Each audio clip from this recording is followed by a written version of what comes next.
to the class. Hi, folks. We're very excited to have the wonderful Maggie Scott join us to share about a really, really central concept to all of your projects, the idea of design thinking, of prototyping. What does that all look like? How do you ensure that you're creating things that users actually want? So yeah, I'm going to pass it off to Maggie here. She's an incredible youth innovator, a business owner, consultant, freelance consultant when it comes especially to marketing stuff. And we are very, very privileged to have you here, Maggie. Thank you so much. And I'll let you take it from here. Excited to learn as well. Sure. I'd love to share my screen. I'll do that first. Oh, I think you might have to enable that. Perfect. Okay, can you try now, Maggie? Working. Got it.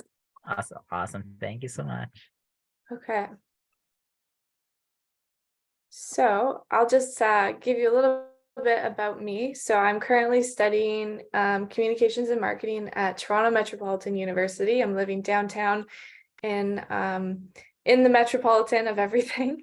And I do a lot of work with graphic design, human-centered design process, and accessibility, always keeping that in mind when communicating and executing design. If you'd like to connect later on, there's my LinkedIn. Feel free to reach out. So today, we're just going to talk a little bit about the design thinking process. We're going to go into more depth about defining what design thinking is, what the design thinking process looks like. We're going to touch upon some corporate and community examples of final prototypes, final products, final solutions, and then we're going to talk about the minimum viable product approach, and then the importance of always incorporating accessibility within design processes, and within the final project.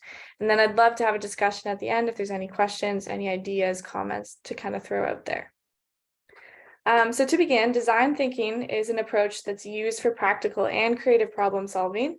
It can be used in many fields of work. This can be, a freelance communication designer, to an architect person, to an engineer, all over the place. Design thinking is a really great process to take steps when brainstorming ideas and having an end goal and end solution in mind. So it's highly user-centered. This means that it focuses on humans first and foremost when seeking to understand their needs, their perspectives, and what could make things easier, what solutions could really help tackle people's needs and current problems within society, within the climate, within the ecosystem. So here are just a few quick examples, and I'm going to move on to what is so special about design thinking.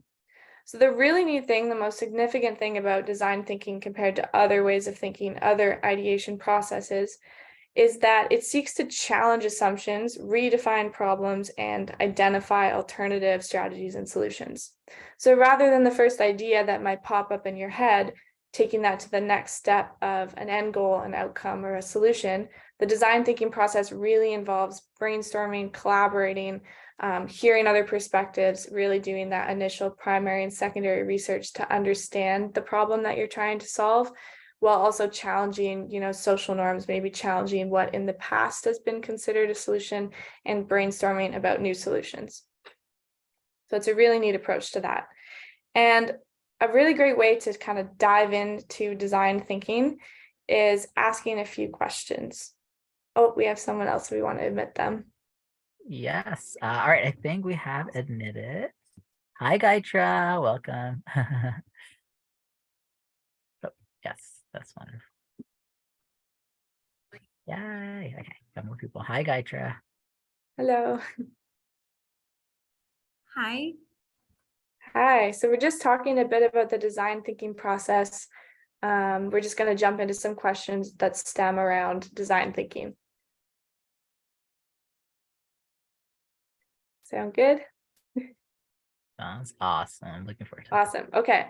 So desirability really stems around making sense to people, for people, what people are looking for, what they would like to see in a proposed solution.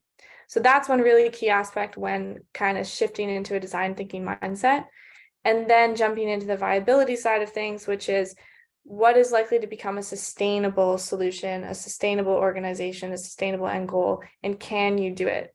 So taking into a more feasible approach is considering those practical factors like budget, support, collaboration. Should we do it? Is it a good idea? These are really great questions to ask yourself before diving into the process of executing your solution and executing your idea. So, oops, if I can move. There we go. So here's the design thinking process. So we'll jump right into it. It begins with empathy, and this is when you're trying to understand your target user, understand the issue, a societal issue, whatever you're trying to tackle. It's really important to begin by observing what's currently going on, empathizing with that, and understanding it on more of a sociological and emotional level to really dive into what needs to be fixed and what's the current problem. And the second stage is finalizing that definition, really like accumulating your primary research and the difficulties and the barriers that might arise with your idea, with your proposed solution, and then determining what needs to be solved. Then we move into the ideation process, which is where a clear problem statement has been defined. And this is when creativity can really come into play. You can execute this through brainstorming, mind mapping, a million sketches, if that's how you process your ideas. And then you move into the prototyping stage. And this is where you really want to involve collaboration, other people's ideas, and you want to execute, whether it be a physical prototype or a virtual prototype. You want to really showcase that to others to get constructive feedback, constructive criticism, which then you can then use moving forward into the testing stage. So a fun example I like to use here is a chair. If you're working like me remotely and virtually a lot, you need a comfortable chair to sit in all day. So for say you're prototyping that chair, you might want to get your friends and family to test it out, and they can come back and tell you, I would like it to be a little taller, a little softer. And so that's really the testing and the prototyping stage before you implement the final solution. And so to reflect that onto an organization, just another example, I recently worked with a group and we created a multimedia website platform called Smart Commute. So the goal of this was to really emphasize the need, define the need of the lack of safety on the TTC, which is Toronto's public transit system. So we really incorporated the design thinking process to do this. We targeted our audience, which are individuals who use public transit in Toronto, defined the problem, the lack of safety, brainstormed quite a bit, lots of ideas, lots of mind mapping, and then we prototyped this multimedia platform, which directed individuals to resources for safety and support. And during this prototyping phase, we connected with about 50 different families, friends, and peers, where we shared the prototype of the website. And they came back to us with feedback of, I can't read this font. Do you mind shifting it up a little bit? And then that's whenever we got to go back and make all the changes based off the feedback that we got to eventually produce this website, which is a resource for safety on public transit. So that's just an example to walk through the design thinking process and how it can be explored virtually through a physical prototype and through different organizations. So it's really important to remember that this process doesn't have to be independent. You may have come up with the idea yourself, which is wonderful, but it's great to really be able to collaborate with other people and gain that feedback at any stages of the design process, whether that's the beginning or whether you wait until the prototype phase to really share with others. And so to recap a little bit, redefine the problem with a user-centric mindset, reflect on your target user, reflect on the problem you're trying to solve, how it currently affects society, identify whether the challenge is worth solving, develop some ideas in the brainstorming ideation sessions, and then adopt a hands-on approach to prototyping and testing. I see your hand up there if you want to join in. Yeah, so Maggie, I noticed if you go back to the previous graphic, I have a question. Yeah. What are all these arrows? Like, why are there like the arrows? I get the arrows at the bottom, but what are these arrows at the top? Like, what are they trying to do? Sure. Yeah, so the really neat thing about this process is it's not linear. So you can constantly go back to different phases. If you reach the ideation phase and you get feedback that says, maybe this isn't the best way to approach the solution, it's a very inviting process to take a few steps back, go back to what the solution you're defining is, and then work yourself back up. And I even feel personally, once you reach the implementation stage, there's always room to go back to make changes in the future as well. So I it's really love, neat how it's yeah. a very back and forth map of a process. I love that it goes back to empathize. Like it always goes back to empathize, and then that's Yeah, that seems so important. I guess that's central. Make sure we're yeah, empathizing with the I agree. stakeholder. Thanks, Maggie. Okay, so I'm gonna jump into some examples actually, which will help kind of explore how you can go back in the phases of the process. So I'm gonna focus on some corporate examples first, and then we're gonna jump into some community organizations. So Spotify is a really neat example. It took on the approach to create a financially accessible and affordable music platform for students mainly, and then also kept that affordable pricing compared to some other music platforms currently. And a really neat place where they have recently went back through the design thinking process is implementing AI technology to personalize individual music experience. So the neat thing about this is originally they had certain softwares that helped personalize, helped choose songs for individuals, but now with the uprise of AI is what chooses those songs for you, makes recommendations. So Spotify themselves had to go back to the ideation phase to implement that and then execute it through their new software. So that's a neat example. Fitbit is another example that has its physical prototype of watches, apps on your phone that can connect to help reach fitness goals. This targets users who have had challenges in the past reaching their fitness goals. Maybe they need some reminders. And so Fitbit came out with these little watches that you wear that give you those constant reminders and can help encourage you to reach those fitness goals. So these are a few big brands that have followed the design thinking process. And then we jump into some organizations. So I'm going to touch upon Community Forest International. And they look for climate solutions to protect and restore the climate through ecosystem restoration and forest protection. And the really neat thing about their platform is they're constantly updating everyone on what they have done, what their future goals are, and how they're going to reach those goals. And they have lots of interactive features on their website that allow for community feedback. And to me, this really segues into the design thinking process because they're kind of constantly in the ideation phase. They're open to new ideas. They're checking in on where the ecosystem has been, where it's evolving, crises, things that are really kind of barriers that are coming up. And so they kind of sit in that ideation phase. They implement new ideas, they execute new ideas, but they're always open to feedback, which I think is just a very, very neat approach when trying to execute solutions. And another example is Sisterine. Sisterine is a women's shelter. It's located downtown Toronto. And it had a big shift 2 years ago during the COVID-19 pandemic to create a more immersive virtual platform, which is something we don't really see a lot with shelters. But because of the pandemic, there was a lack of in-person events and a lack of, well, there was social distancing, so it was quite difficult to have quite a few women staying in the shelters. So Sisterine went back to the ideation stage, shifted their program after receiving lots of feedback that individuals were in search of virtual resources.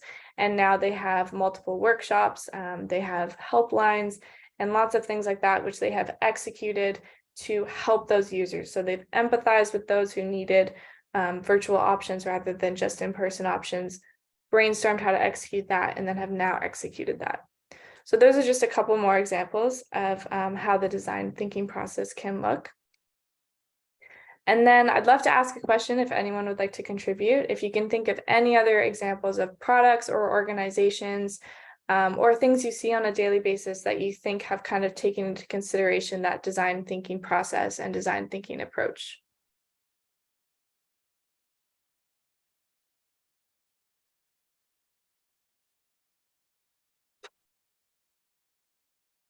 For sure, go ahead. Sure. Yeah. I'm curious to see what other folks are thinking. Like, maybe like for example, like how's the survey responses like adapted your kind of like your product has it changed it in any way? I'm just thinking of the climate change bigger challenge. Like as example, in 2021 we ran it, but it evolved quite a lot. So we had a bunch of partners. We never ran a hackathon before, a Deals project. And so like iteration one was, it was like very much like going through those different things. What's the minimum viable, like, product, I guess, that you might touching on that, like kind of just what's just something we can run. But then what's interesting is as we got different feedback, it was always iterating. So for instance, why do we have 5 a.m. workshops? Is because of some of that feedback. And why do we have the current set of workshops that you have is because it was identified, for example, at some of our previous weekends, that there's like a gap for navigating resources, and that's something that are discovering today. So it's always been like evolving. It's like one of these things where there's no like formula, like no set formula of like how to run it. And it's like every iteration is just like a little bit different. And yeah, and it's like we're trying to figure out how we can like serve our kind of youth participants better. Also, like how do you work with partners better? What makes sense from even asking for funding standpoint, like meeting the funder priorities. So yeah, I guess I just think of like our thing is maybe constantly evolving, as has always been. Yeah, so yeah, we're probably trying to incorporate some of that, whether we call it design thinking or not. Like if you like, that's positive iteration of something that's really stuck out there. Yeah, I think it's such an important process, and I think it definitely segues into multiple organization values and that kind of thing. And it's so important too, just to create like that really inviting environment for ideas and collaboration. I think the design thinking process really lends itself to that as well. Yeah. Okay, we'll move on. So now we're going to touch upon minimum viable organization or product. And if you want to add anything to this, feel free. So this really stems about a product that has just enough features to be usable. So within the early stages of design, it has factors that can be usable, factors that can gain feedback, and can have continuous development throughout the rest of the process. And so I really like to use the Agile development framework to kind of brainstorm and visualize this. And the neat thing is when you're looking at the green line at the bottom, every product on this stage is usable. Whereas above we have a wheel and a bearing per se, and neither of those are super usable. But below we have a skateboard and we have a bike, and these are, maybe not quite as fast as a car, quite as efficient as a car, but they're efficient in other ways. So the really neat thing about this is it's throughout the brainstorming process that you might realize you have this incredible product on stage 2 rather than jumping all the way to stage 4. And because we're talking a little bit about a user-centric approach, your user might actually realize at the second stage of the bike is actually the solution. The bike is actually what they need rather than reaching the car. Or you've taken these stages, you've had usable products along the way, usable prototypes, and then you get to your end goal through maybe a less financially taxing way and a more efficient, effective way, a more presentable way. And if you want to add on to anything there, feel free.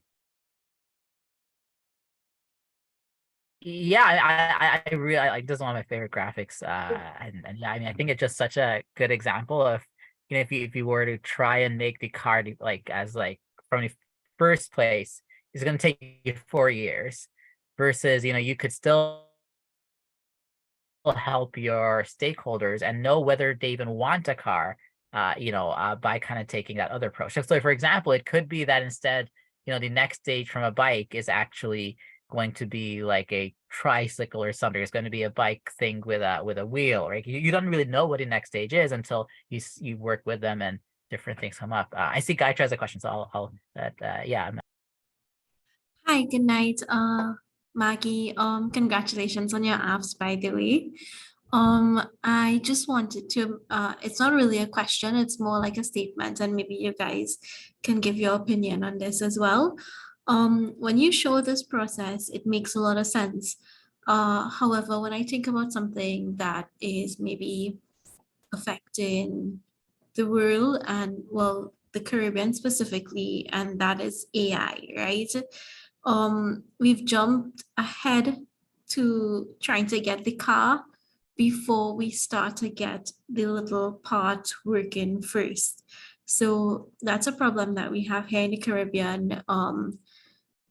We try to tackle the bigger problems first and work from that to the bottom. And I think that I'm not sure how it is in other countries in North America, but we try to tackle the big problem, and then we run into a bunch of little problems as well here. So it's good to see that this is the right way to do things. Yeah, for sure. I can add on a bit to that. I think AI has definitely been a big piece of technology that's just really immersed itself pretty abruptly into a lot of different organizations and a lot of different parts of our personal lives as well. So it has really seemed like the first diagram that we're just jumping to the end goal, the main thing, which can definitely be a little bit overwhelming. So I would have to say the process of inviting AI maybe didn't take quite a design thinking process. It more just jumped to the final stage, to the final goal, with how quickly technology is developing. But I do also think that's a big aspect just of the technological field. There's just constant jumps now that we have that. You can go ahead. Yeah, so interesting. I'm gonna disagree with you folks a bit in one sense. So I think you're right. I guess it depends on context and like where we see it. I think what's interesting about AI is we don't see AI everywhere yet. Although we started with, let's say, ChatGPT, and now there's like different places where we start to integrate. So for instance, right now, EarthNet is integrating AI into its platform. You recognize that there's a lot of we think, and there's a lot of value, but when we're integrating it, though, we're not doing it all at once. We're starting with, okay, can it do this function? And let's try it and see. And you know what? It turns out that no one actually used it. So right now there's an integration if you go into your projects. And I was telling your team this. I basically it was I'm pretty sure no one's going to use the integration, the current version of AI integrated with EarthNet. And so I said my friends, I appreciate you using AI like this, but I'm 99% sure that this is not what's going to work. And then we do the feedback survey on about like, you know, and some context here, EarthNet is a platform where our participants will be posting their projects. It's also on partners or technology partners. It's a platform which the old project is co-building with a couple organizations in BC, and the kind of the core mission of EarthNet is to create a directory of climate action and like everything's going on there, and like a space where people connect, collaborate, and accelerate impact. And so one of the things we've been working on is we just got this, like we're basically some funding around how to integrate AI. And so there's something when you create projects where you can integrate AI, but I don't think it does anything useful. And this is where like what I like is we still like maintain everything the same, but like we started I guess smaller, and then like you start different things. So I guess I think it really depends like where we do it. And it's like I see a future for AI where it could potentially, and I'm not saying it's a desirable future, but like be the folks. I know Ayumi, like you folks are exploring this interesting thing, like where they're providing various services. But we're at least not seeing it yet. Rather, what we're seeing is maybe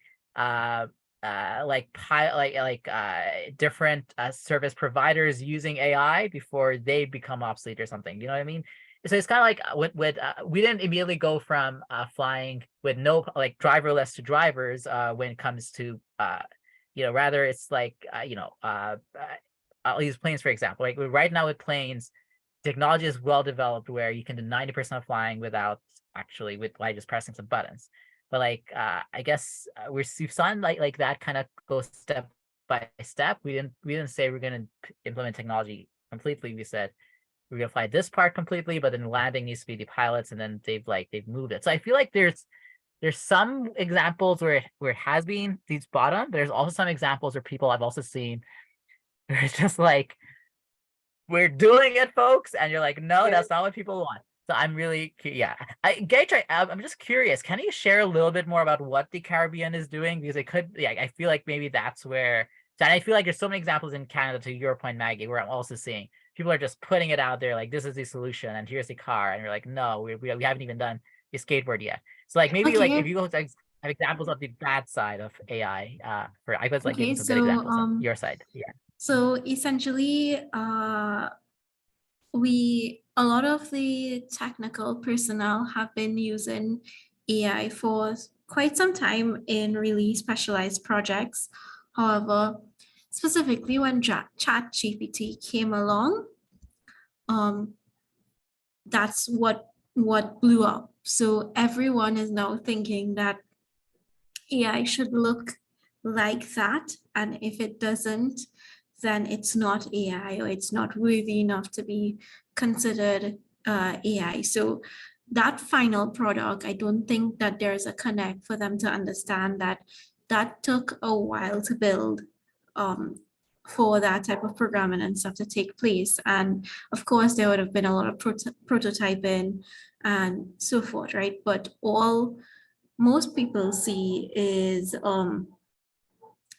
that ChatGPT and things that we want this project. So maybe a ministry or some type of organization will say, well, this is the product that we want.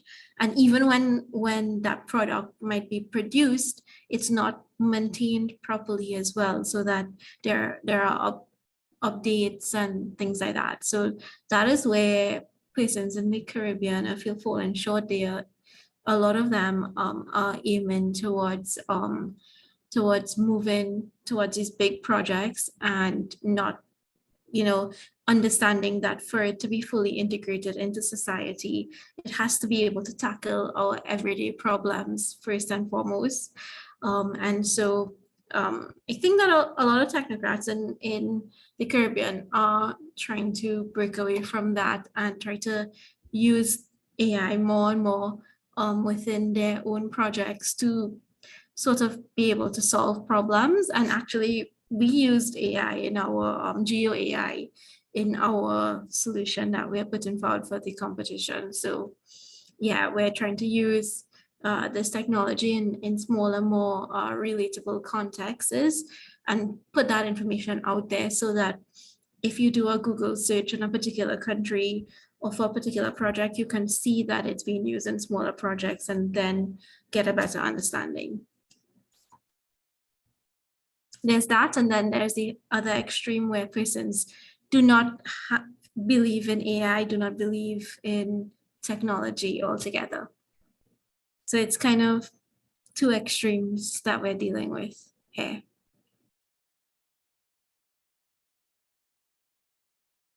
I just love that. I mean, it's about finding the balance, right, between those two extremes. I really, really like that. Yeah, thank you so much for sharing that. I really enjoyed hearing that as well. I feel like it does come to a certain point where individually you can put some barriers on how you use AI and how much you allow it to be involved, whether in the workplace, in personal passion projects, that kind of thing. It's a really neat resource. It's a really neat tool, but I'm sure in the future we're going to have to keep kind of using it in a more of a personal sense and seeing where it goes from there without feeling, bombarded by a lot of new technology. Okay, I'm going to move forward a little bit to talk about accessibility. Let's see if my slide. Okay, so as a designer, as a creator, as someone who collaborates with other individuals on a daily basis, it's always essential to design and to consider accessibility. And this just allows us the opportunity to maximize our solutions, our ideas, our content to a large audience without, eliminating anybody along the way, and trying to be super inclusive of all of that. So this is just a quick little diagram about do's and don'ts. Something as simple as a text font can be a big deal when you're presenting information, whether that's clear, whether that's legible, that has clear readability. That's just one example of something to consider when you're designing accessibly. And these are the principles that I like to follow. There's lots of different considerations, but this is sort of my guidelines when I'm producing something, or even just during the brainstorm ideation phase when I'm wanting to share with someone. I consider, first of all, is it perceivable? That involves, bringing in alternative texts, non-text options, captions for multimedia.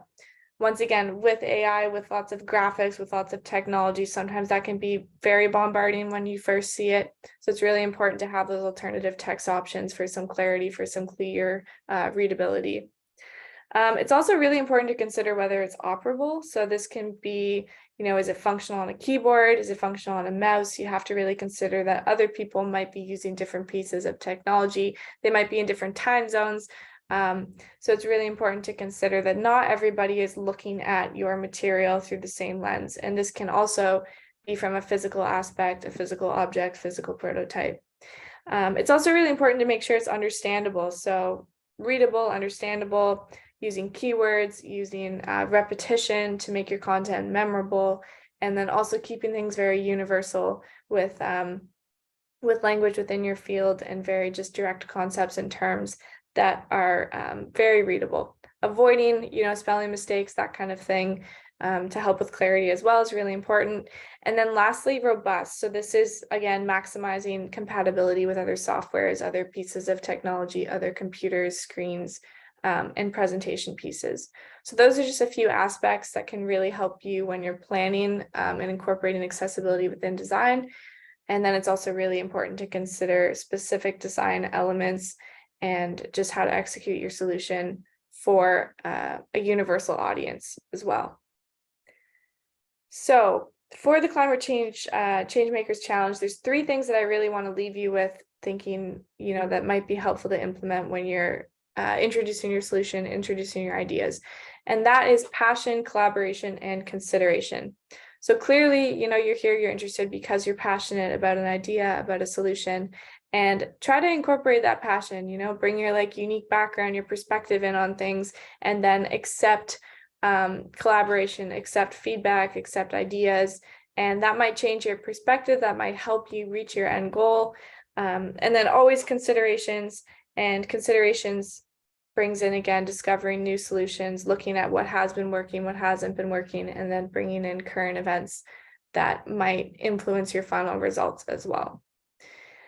So quickly to kind of summarize what the design thinking process looks like, you're framing a question, an idea, a solution, gathering that information, inspiration, bringing in your passion, your perspective on the idea, generating those, and then making them tangible through prototyping and the testing phase, which is a really inviting phase for collaboration, and then sharing the final result. But remembering that you can always go back to framing the question, you can go back to ideation, and you can change the final result at any time for improvements and for a more inclusive user approach, user-centric approach. So we defined design thinking, we talked about the design thinking process, we explored some corporate and community organization examples. We defined the minimum viable product approach, and then the importance of accessibility within design. And then I'd love to have a bit of a discussion if you have any thoughts or questions about the design thinking process, and then maybe how you think that it might help you approach your solutions, your ideas within the Changemakers Challenge. Amazing. Thank you so much, Maggie. I want to respect that, we had asked Maggie to stay for 45 minutes. We just started a little bit late there. So Maggie, if you do need to hop off at any point, that's super cool. And I'll be around. And yeah, there's some really good discussion questions. So I'm curious to see what people think. Yeah, very cool.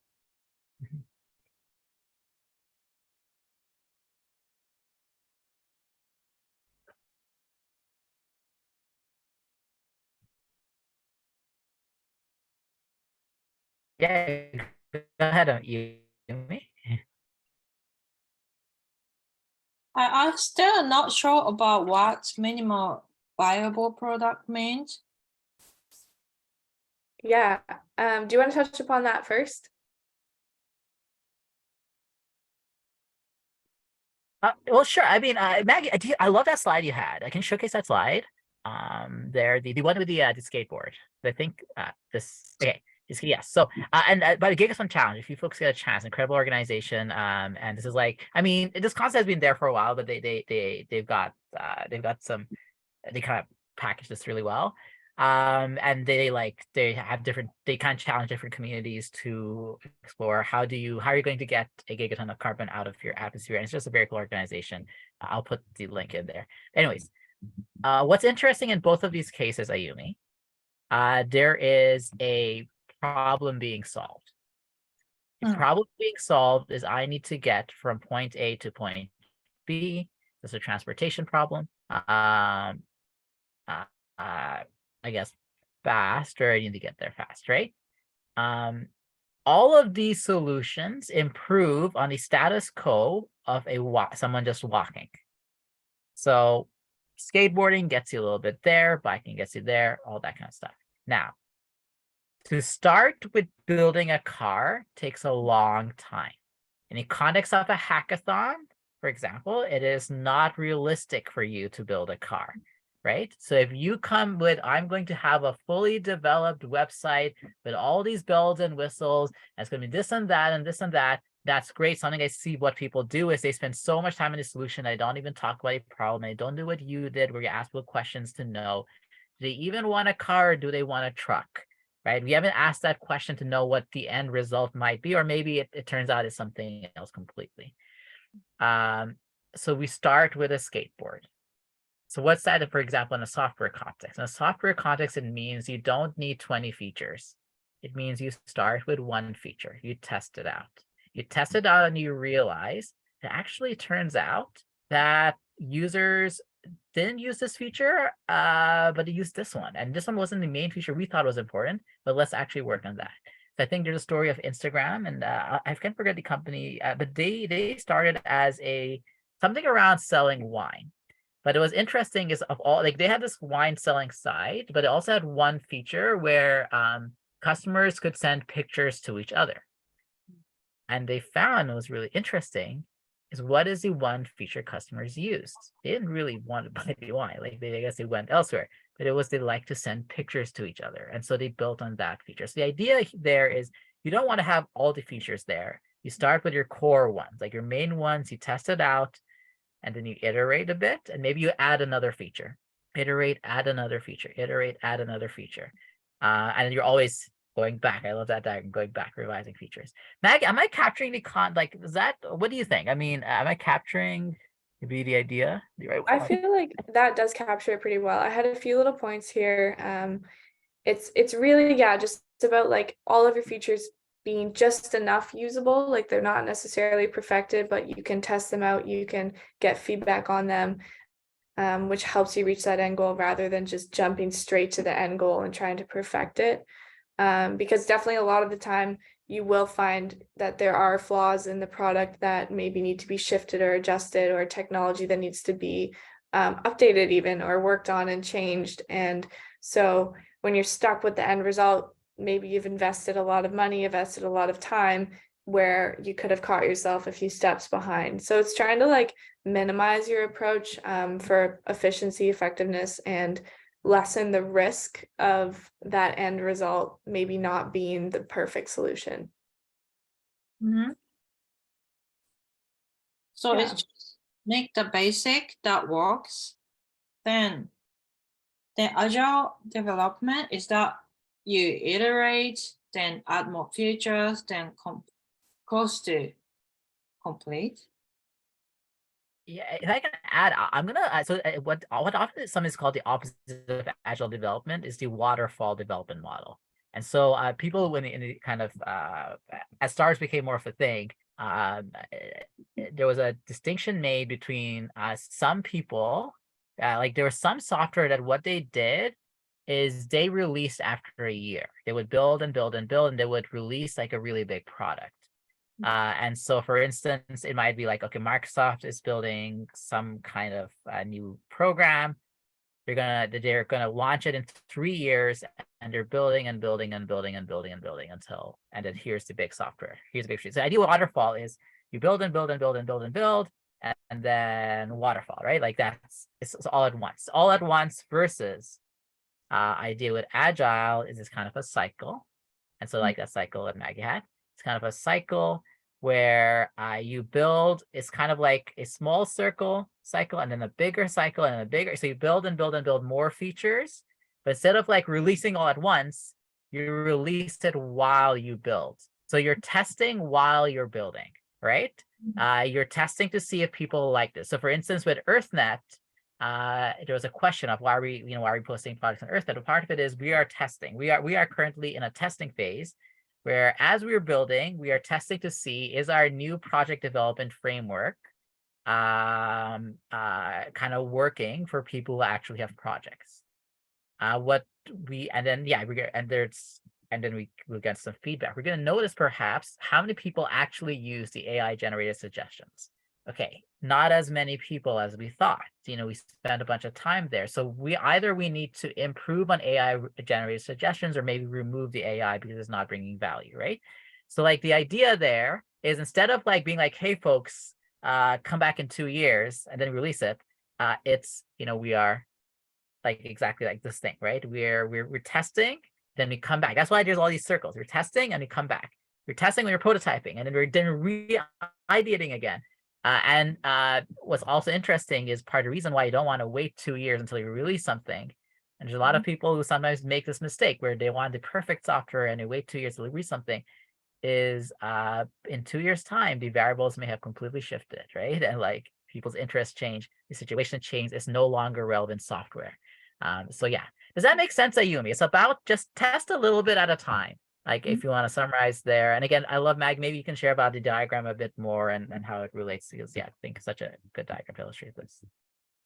Yeah, I feel like it really just lends itself to the whole process. Like if you're sitting in that explore, ideation, prototyping area, that's a pretty safe spot to sit in, because you've probably invested some time, potentially some finance in building up your solution, but you're not in that like materializing zone yet. So you're kind of taking small steps to get there, rather than jumping from here's my target audience, here's my solution, I'm implementing this right away. So it gives you all that room for all that feedback. And it's easier to go back from the testing stage, as you see with the smaller areas, than it is to go back from the fully materialized stage. So it's limiting the risk a little bit, and it's allowing for like constructive feedback and for change and barriers that might come up along the way that you're not expecting. Yeah, I think all the dots are connected, what I learned from this workshop right now. So minimal viable product is like what we are making for this hackathon, right? Yeah, you're making an MVP. Maybe you showcase the MVP. So okay, for example, you don't need to program anything. Have a UX design, right? Like that's an example. Okay, if like 40 hackathon, you don't need to show me all your code right now. Like that's just get me to understand the concept, and I'll then challenge you on your UX. I'm like, hey, that's kind of like weird UX. Why do that, right? So yeah, so that's exactly it, right? Like we don't need to like you don't need to have your car built today.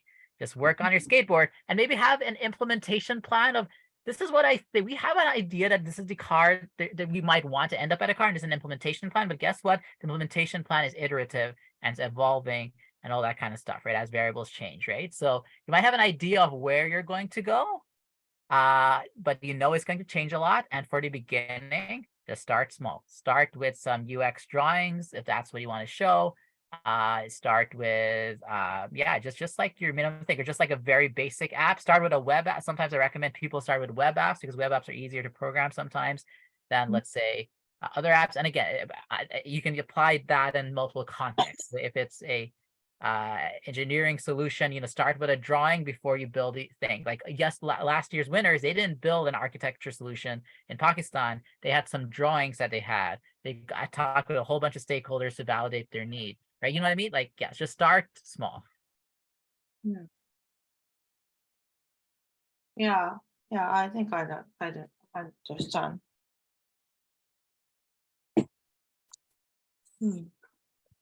I hear that word agile something a lot, then it's hard to fully understand all the concepts. Then I hear that minimal valuable product as well. So are they like now trends, or have they been all the time, the concept? I can touch on agile. I feel like it's just a fancy kind of, probably pretty trendy word to just describe like the flexibility of it's within that ideation prototype phase too, because having agility allows you to make changes and take constructive feedback, make adjustments. So I think it's more just an inviting term to show that there is movement, like the original problem statement, the original chosen solution is not necessarily how it's going to be executed. So is that why ChatGPT was used as an example here? I think ChatGPT is definitely an example of a very modern piece of technology that will continue, to have updates, to adapt, to be brought into different workplaces and be brought into the world differently. So it's also still in, an agile phase where it's not some stagnant, solid thing. There are changes that are going to come. So it was more like ChatGPT wasn't complete, but they released it so they can test it with real people. Then they can iterate and change the design versus Google was kind of late to start to do that. So I don't know which one's better right now, but it's this agile thing.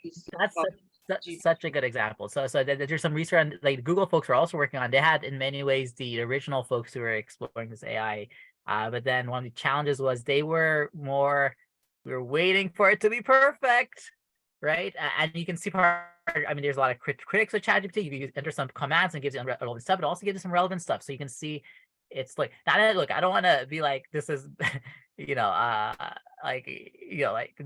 pros and cons in both. But I think that is a good example of, like waiting for something. And also, one thing I'll add there, sometimes you want to fail, right? You want there to be some issue, which you tried with the users and they didn't want this at all. And then that gives you really good knowledge. And so this is where idea with MVP is you want to almost be like, okay, in this context, ChatGPT is not working, and we need to either improve this kind of algorithms a lot. The algorithms are not working. So for example, there's been shown like there's sometimes a very much a racial bias when it comes to a lot of facial recognition software, right? And so once that bias is found, then it's like, okay, the next version needs to like relook at the algorithms and how does it incorporate that, and connecting maybe to the accessibility piece you had, right? So now we missed something there. Yeah. So let's relook at the algorithms and think about that piece that we missed. And then we relook again, and there's maybe something else we missed, and we relook at it again. So you got 90%, but there was something you missed. You got, okay, you know what I mean? Like you're always getting a little bit more. Every version is just an iteration. And yeah. Yeah, I feel Improving it's really to me, like Go ahead. really when it's like okay version, like better. But I think it's been changing. Then people want to be controversial, so you can be trending. Then people look at it, so attention seeker as well, and that is like a strategy. Yeah, that's very interesting. That could definitely be, a marketing tactic to get attention around the software as well. That's a neat perspective to look at it from. I really think your comparison of ChatGPT and Google's approach is neat, because when we're reflecting back to that minimum approach, ChatGPT, by releasing it a bit earlier, is kind of asking for that criticism. It's asking for that feedback. So it's giving more of a minimum than maximizing and trying to make it perfect a little bit on Google's end. Whether one approach is better than the other, they're just very different approaches. One is very inviting for feedback, whereas the other is trying to really finalize that implementation phase with kind of skipping the feedback phases. Yeah, but also risky too. You release something that you are revealing it, so people will just jump onto it, then maybe try to copy it and try to create something similar, then better version. Yeah, that's a good point. True. Thank you. Now I'm fully understood those concepts. Thanks so much, Ayumi. So I want to recognize, we're a bit over there, Maggie. Thank you for being willing to stay longer and giving your time there. Are we any last questions, Gayatri? Anything on your end? Are we okay to wrap up here? Is we are over. So No, I thought it was a really great session. awesome. Well, thank you so much, Maggie. Thank you again. I'm going to stop the recording here. And I really, really appreciate all of you being here, especially you, Maggie. That's really some really good insights I learned. Even some of the examples you shared were just really very cool to reflect on. So thanks so much, Maggie. Awesome. Thank you so much.